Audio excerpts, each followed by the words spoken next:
George Bush அவர்களே, உங்களை நான் ஒன்று கேட்டுக்கொள்ள விரும்புகிறேன். நீங்கள் இங்கு வர தயாரா?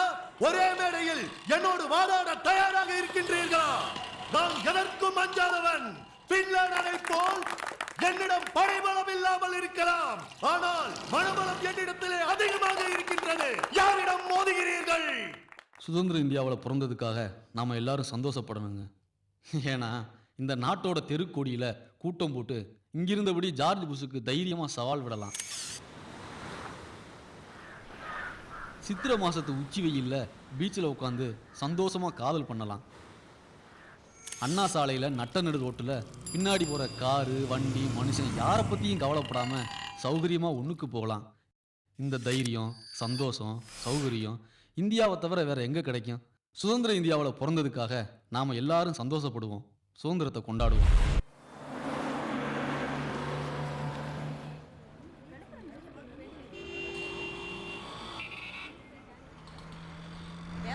பல்லாவரம் பஸ் இங்க வரேன்ல. இந்த ஆண்டு வராதுமா, அந்த ஆண்டு எல்ஐசி ஸ்டாப்ல நில்லு, பார்த்து போமா.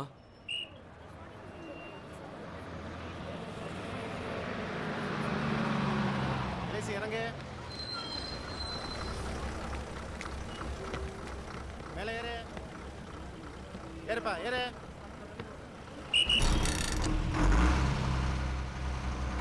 Ticket ticket.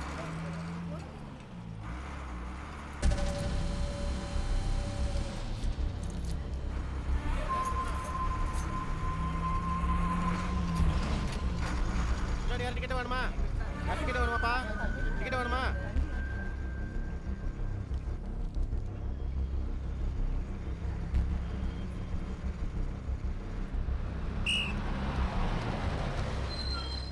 டிக்கெட் கொடுங்க.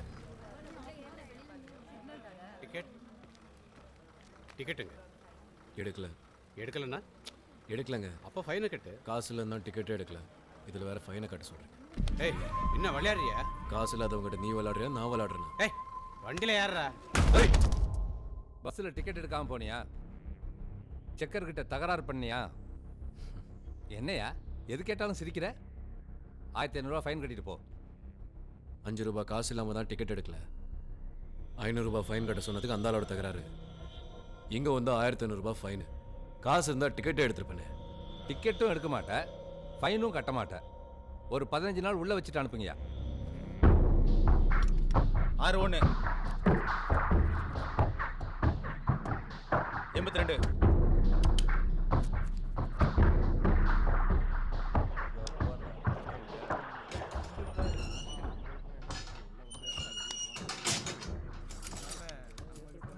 பேர் என்ன?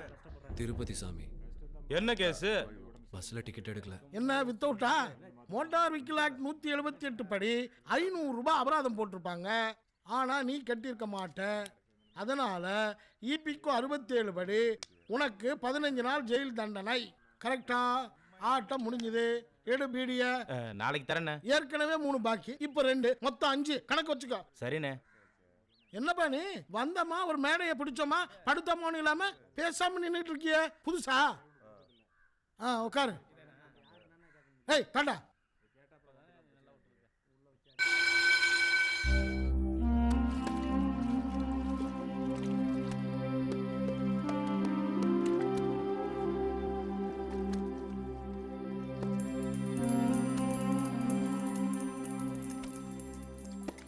இன்னைக்கு கட்சிக்காரங்க வரேன்னு சொல்லியிருந்தாங்க. வணக்கம் தலைவரே. வணக்கம் வணக்கம். அதான் சொல்லுங்க. சரிங்கய்யா. தம்பி, இவர் யார் தெரியுமா? முன்னாள் மந்திரி. ஊழல் கேஸில் உள்ள மாட்டிக்கிட்டு இருக்காரு. இப்படித்தான் நிறைய மந்திரிங்க இங்கே வருவாங்க போவாங்க. நீ இப்படி உட்கார்.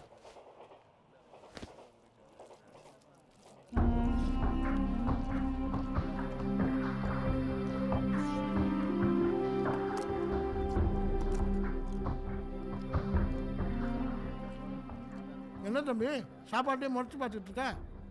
அது அப்படி இப்படின்னு தான் இருக்கும் தம்பி.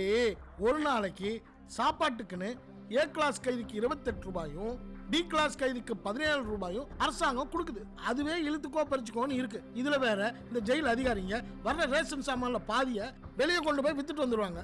அப்புறம் எப்படி சாப்பாடு நல்லா இருக்கும்? மோசமாக தான் இருக்கும். எப்படி இவ்வளோ புள்ளி விவரமா சொல்றீங்க? இன்னைக்கா நேத்தா 30 வருஷமா வந்து போயிட்டு இருக்கிறேன். இது கூட தெரியலன்னா எப்படி? அப்ப பெரிய ரவுடின்னு சொல்லுங்க. ஐயோ, நான் பெரிய ரவுடிலாம் இல்லப்பா, திருடுவேன் அவ்வளவுதான். அப்படி என்னதான் திருடுவீங்க? மக்கள் அப்பப்போ யூஸ் பண்ற ஐட்டங்களா பார்த்து திருடுவேன். இந்த பாக்கெட் ரேடியா வந்த புதுசுல பாக்கெட் ரேடியாவா திருடுனேன். ஹெல்மெட் போடணும் சட்டம் வந்தப்போ ஹெல்மெட்டா திருடுனேன். இப்போ செல்போன்.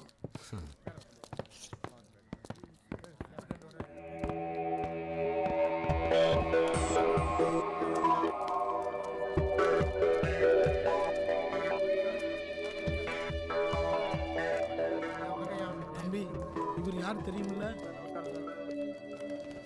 இவர் தான் சூப்பரிண்டெண்டன்ட், அதிகாரிகளுக்கெல்லாம் அதிகாரி, இந்த கோட்டைக்கே ராஜா.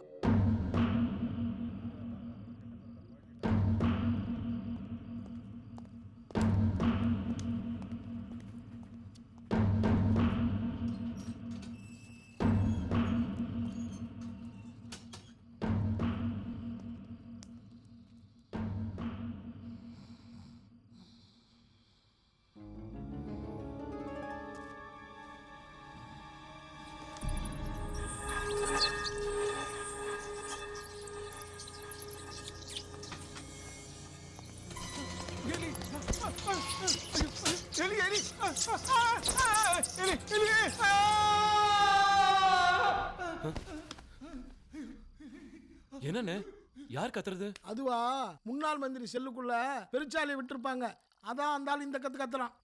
பெருச்சாலியா? நல்லா அசந்து தூங்குறவ மேல பெருச்சாலி ஏறுனா 3 நாளைக்கு தூக்கம் வராது. அதையும் மீறி கண்ணசந்தா உடம்பு பூரா பெருச்சாலி ஊறுற மாதிரியே இருக்கும். அது மட்டும் இல்ல, வந்த தூக்கமும் போயிடும். ஏன் அப்படி? முன்னாள் மந்திரிய அப்புறம் எப்படி தான் குடும்பப்படுத்துறது? எதையும் நேருக்கு நேராக வேற செய்ய முடியாது. நாளைக்கு இந்த ஆளே ஜெயிச்சு பதவிக்கு வந்தாலும் இதே வார்டனை வச்சு இதையே தான் செய்ய சொல்ல போறாரு. 10 வருஷமா இதான் தம்பி மாறி மாறி நடந்துகிட்டு இருக்கு. மந்திரி மாறுவாரு, ஆட்சி மாறும், ஆனா பெருச்சாலி மட்டும் மாறவே மாறாது. வரிசையில வா, வரிசையில வா. சீக்கிரம் வாமா. வா வா. போமா போமா, சீக்கிரம் போமா. நீ வாப்பா. வாயா. வா. என்ன இது? 50 ரூபா தானே? சரி சரி, போ போ போ. உண்மையாம்மா வயிற்றுல போய் பாத்தியா? எனக்கு தான் யாரும் இல்ல. உங்களை பார்க்க ஏன்னா யாரும் வரல? எனக்கு என்ன பொண்டாட்டியா பிள்ளையா குட்டியா? கல்யாணமே பண்ணிக்கல நீங்க? சிம்ரனே எனக்காக காத்து கிடந்து உயரம் பத்தாது அவ வேண்டான்னு நான் விட்டுட்ட மாதிரில பேசுற நீ. அப்ப ஏன் தான் கல்யாணம் பண்ணிக்கல? ஒரு பயம்தான். வெளியே நான் 15 நாள் சாப்பிட்றேன், உள்ள 15 நாள் சாப்பிட்றேன், அவன் எங்க சாப்பிடுவா?